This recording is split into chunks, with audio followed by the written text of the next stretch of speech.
Il peut, à mon humble avis, devenir l'un des 3 meilleurs défenseurs centraux de l'histoire de l'Égypte si et seulement si il réglait deux gros problèmes majeurs. Je parle bien entendu de l'international égyptien, défenseur central, titulaire dans son club d'Al Ahly, titulaire à 90% du temps en sélection nationale égyptienne, Mohamed Abdelmenem. Il est techniquement l'un des meilleurs défenseurs centraux égyptiens que j'ai jamais vu de ma vie. Il combine défense centrale à l'ancienne, les qualités d'un défenseur central à l'ancienne, avec les qualités d'un défenseur central plutôt moderne. Mohamed Abdelmenem est très dur sur l'homme, il est très robuste, il est vraiment très solide, il est très bon dans son sens du placement. Mohamed Abdelmenem aussi a un très très bon jeu aérien, une détente impressionnante je trouve. Mohamed Abdelmenem maintenant dans toutes ses qualités modernes, il est très bon techniquement. C'est vraiment en termes de dribble et en termes de qualité technique et en termes de gestes techniques l'un des meilleurs défenseurs centraux égyptiens que j'ai jamais vu. J'ai jamais je pense vu un défenseur central égyptien faire des dribbles comme ça, des feintes de corps comme Mohamed Abdelmenem peut le faire. Il est très bon relance balle au pied, il n'envoie pas de longues transversales mais je trouve qu'il a une très belle vision du jeu. Je le trouve très rapide aussi, combiné à un bon sens du placement, il couvre très très bien les espaces. Et offensivement, que dire de sa détente qu'il utilise défensivement, il l'utilise tout aussi bien offensivement. Je ne sais, je ne me rappelle combien de fois j'ai vu une action coup de pied arrêté où je savais que Mohamed Abdelmenem, s'il mettait sa grosse tête, ça allait finir en but et ça a très très clairement souvent été le cas. Mais le truc c'est que oui, Mohamed Abdelmenem a d'excellentes qualités techniques, mais il n'empêche qu'il a deux très très gros problèmes qui pour moi le freinent et peuvent freiner le fait qu'il puisse devenir l'un des 3 meilleurs défenseurs centraux égyptiens de tous les temps.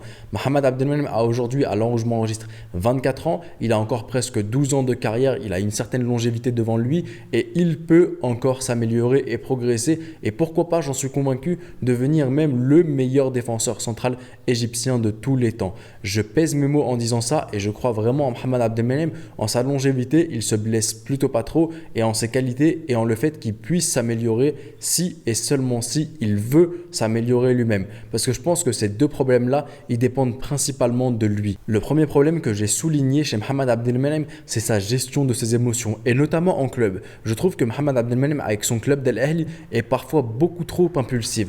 Je ne comprends parfois pas les décisions qu'il prend à vouloir chercher la baston, à vouloir frapper des gens alors qu'il n'y a absolument pas lieu de les frapper.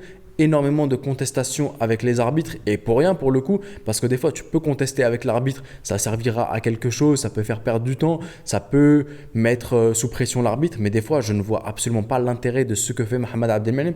Et je me rappelle d'une séquence qui m'a énormément marqué, c'était en finale de mémoire contre Pyramids ou je sais plus c'était quel match, mais contre Pyramids où Mohamed Abdelmenem met un coup de poing dans les prolongations. Donc oui, forcément c'était en prolongation, donc ça devait être un match de finale de coupe.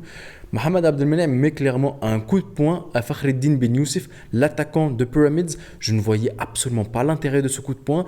Si Fakhreddine Ben Youssef a dit des mots qui ont heurté la sensibilité de Mohamed Abdelmenem, à ce moment-là, il faut que Mohamed Abdelmenem travaille sur sa sensibilité, sur sa susceptibilité peut-être, et ne frappe pas les gens lorsqu'ils lui disent un mot qui ne le plaît pas. Et s'il l'a frappé sans raison, faut m'expliquer et faut expliquer à Mohamed Abdelmenem qu'on ne frappe pas les gens sans raison. Et même quand il y a une raison, faut pas les frapper. Donc ça, c'était le premier problème que j'ai souligné chez Mohamed Abdelmenem, sa non-gestion de ses émotions, son impulsivité à répétition, ses contestations qui ne servent absolument à rien, si ce n'est pénaliser sa propre équipe et le pénaliser lui-même. Le deuxième problème maintenant que j'ai souligné chez Mohamed Abdelmenem, c'est son excès de confiance. Je ne sais pas si c'est vraiment de l'excès de confiance, mais il prend très facilement de haut ses adversaires, il les minimise. Alors. À juste titre, parce que oui, c'est vrai, si on prend factuellement Mohamed Abdelmenem, je ne connais pas 3 attaquants qui puissent mettre à mal en championnat égyptien. Je ne connais pas 3 attaquants qui puissent mettre à mal Mohamed Abdelmenem et le mettre sous pression. Donc oui, à juste titre, il peut clairement les prendre de haut et il est meilleur que tous les attaquants et rares sont les attaquants que j'ai vus passer Mohamed Abdelmenem. Maintenant, le truc, c'est que tu ne joues pas uniquement en championnat égyptien. Mohamed Abdelmenem, tu es international égyptien. Tu portes le maillot de la sélection nationale égyptienne et tu es amené à rencontrer d'autres attaquants. Des attaquants, par exemple, des attaquants sénégalais qui jouent en Serie A, qui jouent en Bundesliga, qui jouent en Première Ligue et c'est plus du tout les mêmes attaquants que ceux qui évoluent en championnat égyptien. Les attaquants ivoiriens qui jouent en Europe, attaquants algériens, marocains, maliens et j'en passe et j'en passe. Donc le problème avec Mohamed Abdelmenem de l'excès de confiance qu'il a en championnat national égyptien, j'ai peur que cet excès de confiance-là, dû au fait qu'il soit trop bon pour le championnat, le pénalise ensuite en sélection nationale parce qu'il reste dans une zone de confort, parce qu'il est justement pas mis à mal. Mais on m'a toujours appris qu'à tout problème existait une cause, mais existait aussi une solution.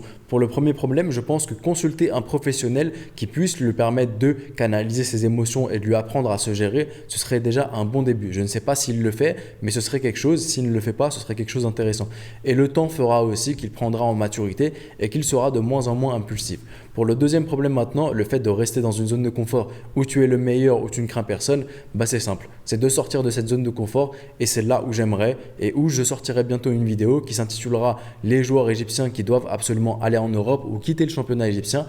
Parce que tu gagneras en expérience, tu feras face à des joueurs bien meilleurs, tu seras donc amené à rencontrer des adversaires qui te mettront en difficulté, tu échoueras, tu tomberas, tu te relèveras, tu apprendras. C'est pour ça que je veux absolument que Mohamed Abdelmenem, pour régler ce deuxième problème, aille dès la fin de la saison en Europe, dans un club européen. Je ne sais pas dans quel championnat, pourquoi pas commencer en Serie A, en Bundesliga, ne pas viser trop haut, step by step, mais en tout cas qu'il rencontre de la difficulté, qu'il rencontre des attaquants qui puissent être très solides physiquement, pourquoi pas en Serie A comme Romelu Lukaku qui le mettra à terre avec un physique et qui lui apprendra à devenir bien plus solide, des joueurs plus techniques comme par exemple Raphaël Leao, s'il vient en 1 contre 1 contre lui, qui le dribblera et il comprendra Mohamed Abdelmenem que techniquement il y a bien meilleur et il y a des gens qui peuvent le passer.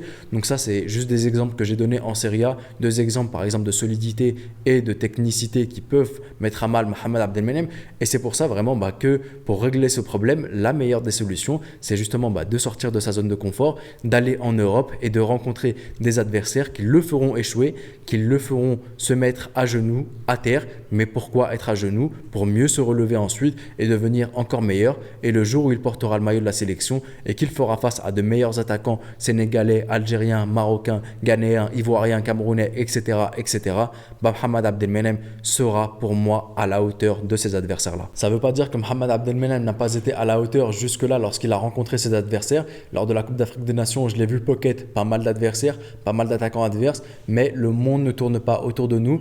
Le monde ne tourne pas autour de Mohamed Abdelmenem. Les adversaires s'améliorent. Mohamed Abdelmenem doit lui aussi s'améliorer. Voilà un peu tout ce que j'avais à dire sur Mohamed Abdelmenem. Super défenseur, mais gros problème. Les deux gros problèmes.